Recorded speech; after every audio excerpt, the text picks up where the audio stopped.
Welcome back to my grammar class. I do request you to watch my video till the end to learn each and every point. And I do request you, if you are new to this channel, please subscribe, like, comment and share. আজি আমি prepositioner বিষয়ে শিকিম. Prepositions are very important in the English language, and we have many prepositions in the English language, and preposition can be categorized into three types. Here we have simple, compound, complex. So etia moi definition prepositioner definition আপোনালোকক কম আৰু prepositioner definitioner লগতে preposition বিলাক code কি কেনেকৈ ব্যৱহাৰ কৰা হয় আৰু কোন বিলাক prepositioner বিষয়ে আমি আজি আলোচনা কৰিম সেই বিষয়ে আপোনালোকক সকলো জনাম. Definition to ইংৰাজীত লিখা আছে, যদি ইংৰাজীত লিখা আছে মই অসমীয়া আপোনালোকক মই জনাম. A preposition is a word or a group of words placed before a noun or a pronoun to show its relation with some other noun or pronoun in a sentence. So ইয়াৰ অৰ্থটো কি? Preposition বিলাক এনে কিছুমান শব্দ বা শব্দৰ সমষ্টি যাক আমি noun বা pronounৰ আগত ব্যৱহাৰ কৰোঁ আৰু noun বা pronounৰ আগত ব্যৱহাৰ কৰোঁতে noun আৰু অন্য noun আৰু pronounৰ লগত যি সম্বন্ধ বাক্যটোত আছে সেইখিনি দেখুৱায়. গতিকে প্ৰি আপোনালোকে জানে প্ৰি মানে হৈছে before আৰু position means place. Position ঠাই স্থান. গতিকে আমি আগতেই noun আৰু pronounৰ আগত prepositions বিলাক ব্যৱহাৰ কৰোঁ আৰু noun আৰু pronounৰ আগত prepositions বিলাক যেতিয়া আমি ব্যৱহাৰ কৰোঁ তেতিয়া অন্য noun আৰু pronounৰ লগত সেই nounটোৰ কি সম্বন্ধ আছে সেই বিষয়ে আমাক কয়. গতিকে ইংৰাজী লেংগুৱেজত আমাৰ তিনি প্ৰকাৰ prepositions আছে, simple, compound, complex. গতিকে আজি simple prepositioner বিষয়ে আমি শিকিম. আমাৰ simple preposition মই স্পেচিফিকেলি at, in আৰু on. at, in আৰু on এই তিনিটা preposition লৈছোঁ. এই তিনিটা preposition বহুত ইম্পৰ্টেণ্ট আজি আমি আলোচনা কৰিম. Let's start the lesson. At first we will learn how to use at preposition. প্ৰথমে আমাৰ ইয়াত আছে place. placeৰ ক্ষেত্ৰত ঠাইৰ ক্ষেত্ৰত আমি at preposition ব্যৱহাৰ কৰিব পাৰোঁ. I live at Ratanpur. Ratanpur এখন গাঁৱৰ নাম. এই গাঁওখনত মই বসবাস কৰোঁ. গতিকে এই ৰতনপুৰ গাঁওখনৰ আগত আমি at preposition ব্যৱহাৰ কৰিছোঁ. তাৰপিছত 2 নম্বৰ পইণ্টটো হৈছে টাইম. টাইমৰ ক্ষেত্ৰত যেতিয়া স্পেচিফিক টাইমটো মেনশ্যন কৰা থাকে, ধৰক মই 7 বজাত যাম, 9 বজাত যাম, তেনেকৈ যদি টাইমটো মেনশ্যন কৰা থাকে তেতিয়া আমি at preposition ব্যৱহাৰ কৰিব পাৰোঁ. যেনে I go to school at 8 AM.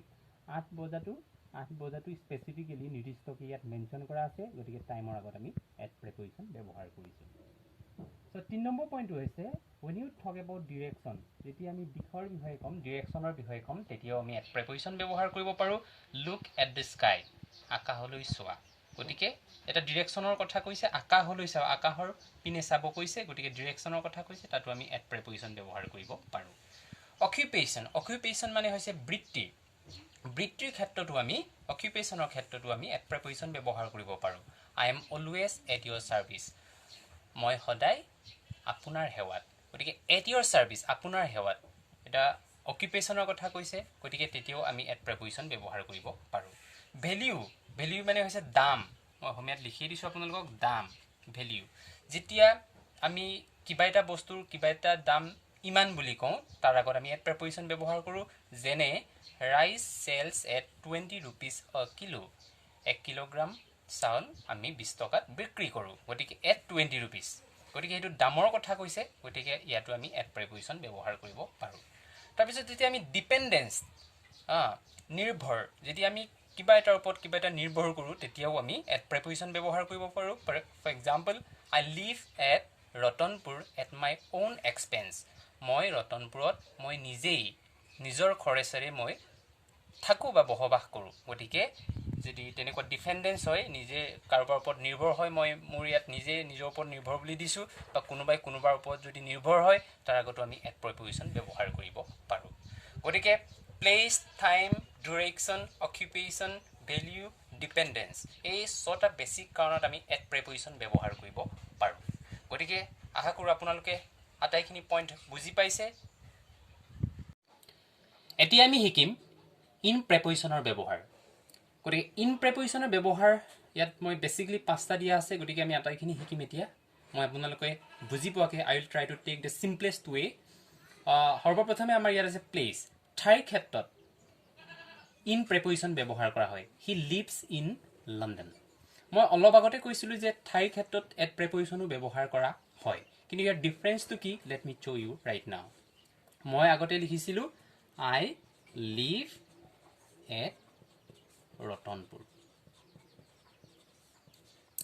মই ৰতনপুৰত বসবাস কৰোঁ আৰু তেওঁ লণ্ডনত বসবাস কৰে গতিকে ৰতনপুৰ হৈছে এখন সৰু গাঁও গতিকে সেইকাৰণে সৰু গাঁও কোনোবা টাউন নগৰ চহৰ হ'লে তেতিয়া আমি ইন ব্যৱহাৰ কৰিব লাগিব আৰু সৰু গাঁৱৰ ক্ষেত্ৰত সৰু ঠাইৰ ক্ষেত্ৰত আমি এট ব্যৱহাৰ কৰিব লাগিব আশা কৰোঁ আপোনালোকে ডিফাৰেঞ্চটো বুজি পাইছে তাৰপিছত টাইমৰ ক্ষেত্ৰত আমি ইন প্ৰেপজিশ্যন ব্যৱহাৰ কৰিব পাৰোঁ কিন্তু ইয়াত স্পেচিফিক টাইমটো মেনশ্যন নাথাকে নিৰ্দিষ্ট সময়টো ইয়াত মেনশ্যন নাথাকে যেনেকৈ মই এট ব্যৱহাৰ কৰোঁতে মই কৈছিলোঁ এট 8 AM গতিকে তাত নিৰ্দিষ্ট সময়ৰ কথা কোৱা হৈছিলে 8 বজাত বুলি কিন্তু এতিয়া মই নিৰ্দিষ্ট সময়ৰ কথা কোৱা হোৱা নাই they will come here in টাইমটো পলম নকৰাকৈ বুজায় পলম নকৰাকৈ তেওঁলোক ইয়ালৈ আহিব পলম নকৰাকৈ গতিকে আপোনালোকে বুজি পাইছে তাৰপিছত ষ্টেট মানে মই ৰাইজৰ কথা ইয়াত কোৱা নাই ষ্টেট মানে অৱস্থা কোনোবা এজন মানুহৰ অৱস্থাৰ কথা ইয়াত কোৱা হৈছে গতিকে he is in good health তেওঁৰ স্বাস্থ্যৰ অৱস্থা ভাল গতিকে অৱস্থাৰ ক্ষেত্ৰত কোনোবা এজন মানুহৰ অৱস্থা কোনোবা এটা বস্তুৰ অৱস্থা গতিকে সেই অৱস্থাৰ ক্ষেত্ৰত আমি ইন প্ৰেপজিশ্যন ব্যৱহাৰ কৰিব পাৰোঁ আশা কৰোঁ আপোনালোকে পইণ্টটো বুজি পাইছে তাৰপিছত মেনাৰ মানে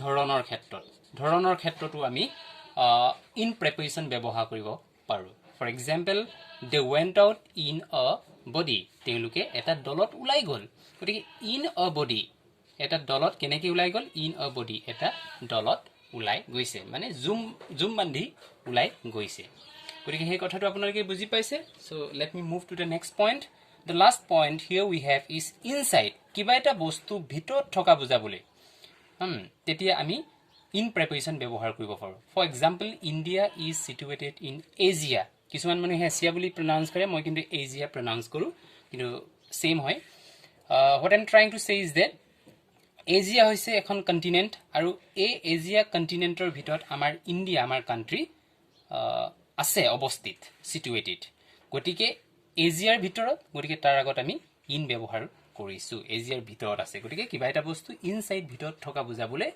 বা কোনোবা এটা বাউণ্ডাৰীৰ ভিতৰত থকা বুজাবলৈ আমি তেতিয়া ইন প্ৰেপজিশ্যন ব্যৱহাৰ কৰোঁ আশা কৰোঁ আপোনালোকে place time state manner inside সেই আটাইকেইটা কাৰণত যে ইন প্ৰেপজিশ্যন ব্যৱহাৰ কৰা হয় আপোনালোকে বুজি পালে এতিয়া আমি শিকিম অন প্ৰেপজিশ্যনৰ ব্যৱহাৰ 1, 2, 3, 4, 5, 6 we have 6 points here to use on preposition the first point here we have is contact যেতিয়া কিবা এটা বস্তু কিবা এটাৰ সংস্পৰ্শত থাকে keep it on the table টেবুলৰ ওপৰত থোৱা টেবুলৰ ওপৰতো বস্তুটো লাগি থাকিব গতিকে কণ্টেক্ট যেতিয়া কিবা এটাৰ সংস্পৰ্শত থাকে তেতিয়া আমি অন মানে আচলতে এনে ওপৰত বুজায় ওপৰত ইয়াৰ অসমীয়া অৰ্থটো ওপৰত গতিকে keep it on the table কিবা এটা সংস্পৰ্শত থকাৰ কথাটো কৈছে ইয়াত গতিকে তাৰপিছত টাইম যেতিয়া আমি সময়ৰ ক্ষেত্ৰত আকৌ অন ব্যৱহাৰ কৰিব পাৰোঁ he will come on time মানে হৈছে পলম নকৰাকৈ একেবাৰে নিৰ্দিষ্ট সময়ত এটা নিৰ্দিষ্ট সময় আছে নিৰ্ধাৰিত সময়ত উপস্থিত হোৱা নিৰ্ধাৰিত সময় অন টাইম নিৰ্ধাৰিত সময় গতিকে মনত ৰাখিব অন টাইম মানে নিৰ্ধাৰিত সময় ইন টাইম মানে কি আছিলে পলম নকৰাকৈ গতিকে এট টাইমটো কি আছিলে স্পেচিফিক সময় এটা মেনশ্যন কৰিলে এট 8 PM এট 8, 9, 8 AM তেনেকৈ যদি স্পেচিফিক টাইমটো মেনশ্যন কৰা থাকিলে চ' ডিপেণ্ডেঞ্চ যেতিয়া নিৰ্ভৰ কৰে কোনোবা এটা বস্তু কিবা এটা বস্তুৰ ওপৰত বা কোনোবা এটা প্ৰাণী কিবা এটা বস্তুৰ ওপৰত নিৰ্ভৰ কৰি তেতিয়া আমি অন প্ৰেপজিশ্যন ব্যৱহাৰ কৰোঁ for example cows live stiffly on grass তো এইটো বুজিয়ে পাইছে গ্ৰাছ নহ'লে ঘাঁহ নহ'লেতো গৰু মহ ছাগলী জীয়াই থাকিব নোৱাৰে গতিকে এইটো নিৰ্ভৰশীলতাৰ কথা কৈছে গতিকে আপোনালোকে পইণ্টটো বুজি পাইছে অন গ্ৰাছ বৰ্ডাৰ সীমাৰ কথা কৈছে বৰ্ডাৰ কিবা এটা দাঁতিৰ কথা কৈছে সীমাৰ কথা কৈছে গুৱাহাটী ইজ অন দ্য ব্ৰহ্মপুত্ৰৰ সীমাত বা ব্ৰহ্মপুত্ৰৰ দাঁতিত অৱস্থিত গুৱাহাটী ক'ত আছে ব্ৰহ্মপুত্ৰৰ দাঁতিত গতিকে অন দ্য ব্ৰহ্মপুত্ৰ গতিকে বৰ্ডাৰৰ কথা ক'বলৈ আমি অন প্ৰেপজিশ্যন ব্যৱহাৰ কৰিব পাৰোঁ so' after that here we have is state or condition যেতিয়া আমি অৱস্থাৰ বিষয়ে কওঁ for example I am not on good terms with him তাৰ সৈতে মোৰ ভাল সম্বন্ধ নাই ইয়াত মোৰ অৱস্থাৰ কথাটো কৈছে তেওঁৰ লগত মোৰ অৱস্থাটোনো কেনেকুৱা গতিকে নট অন গুড টাৰ্মছটো ভাল নহয় গতিকে যদি কণ্ডিশ্যন বা আমি ষ্টেটৰ কথা মেনশ্যন কৰোঁ তেতিয়াও আমি অন প্ৰেপজিশ্যন ব্যৱহাৰ কৰিব লাগে so' next point here I have is immediately after তৎক্ষণাত কিবা এটা তাৰপিছত হ'লে on my arrival they left the room মই আহি পাওঁতে সিহঁতে কি কৰিলে ৰুমটো এৰিলে বা ত্যাগ কৰিলে লেফ্ট গতিকে অন মাই এৰাইভেল গতিকে ইমিডিয়েটলি আফটাৰ ইয়াৰ পিছত কিবা এটা হৈছে অন মাই এৰাইভেল মই আহি পোৱাৰ পিছত কি হৈছে ইমিডিয়েটলি কিবা এটা হৈছে সেই কথাটোকে ইয়াত জনাইছে তেতিয়াও আমি অন প্ৰেপজিশ্যন ব্যৱহাৰ কৰিব লাগিব তাৰপিছত কনচাৰ্নিং মানে হৈছে সম্বন্ধে কিবা এটা সম্বন্ধে যদি কোনোবা এটাই কিবা এটা কৰে বা কিবা এটা লিখে তেতিয়াও আমি অন প্ৰেপজিশ্যন ব্যৱহাৰ কৰিব লাগিব হি হেজ ৰিটেন আ বুক অন হিষ্ট্ৰীৰ সম্বন্ধে বা হিষ্ট্ৰীৰ ওপৰত সম্বন্ধে এখন কিতাপ তেওঁ লিখিলে গতিকে অন হিষ্ট্ৰী কনচাৰ্নিং সম্বন্ধে লিখাৰ কথাটো ইয়াত কৈছে গতিকে these your important points of using on preposition I hope you have understood each and every point of this preposition in প্ৰেপজিশ্যনৰ অন্যান্য ব্যৱহাৰলৈ আমি আহিছোঁ ইন প্ৰেপজিশ্যনক চন আৰু মাহৰ আগতো আমি ব্যৱহাৰ কৰোঁ for example he died in 2001 হৈছে এটা ইয়েৰ গতিকে এই ইয়েৰৰ আগত আমি ইন প্ৰেপজিশ্যন ব্যৱহাৰ কৰিছোঁ তাৰপিছত he left the room in August ইয়াত অগষ্ট হৈছে এটা মাহৰ নাম এটা ইংৰাজী মাহৰ নাম গতিকে মাহৰ নামৰ আগতো আমি ইন প্ৰেপজিশ্যন ব্যৱহাৰ কৰোঁ গতিকে আপোনালোকে মনত ৰাখিব দুইটা বহুত দৰকাৰী পইণ্ট তাৰপিছত অন আমি কেনেকৈ ব্যৱহাৰ কৰোঁ 12ৰ আগত আমাৰ 7 days আছে in a week there are 7 days in a week 12ৰ আগত আমি অন প্ৰেপজিশ্যন ব্যৱহাৰ কৰোঁ for example I went there on Monday হৈছে সোমবাৰ ন গতিকে 12ৰ কথা কৈছে 12ৰ আগত আমি অন প্ৰেপজিশ্যন ব্যৱহাৰ কৰোঁ লগতে আৰু এটা কথা আপোনালোকক জনাই থওঁ যে he left the place on 12 August হৈছে মাহ গতিকে অগষ্টটো মাহ হ'লে মই আগতে কি কৈছিলোঁ ইন প্ৰেপজিশ্যন ব্যৱহাৰ কৰিব লাগে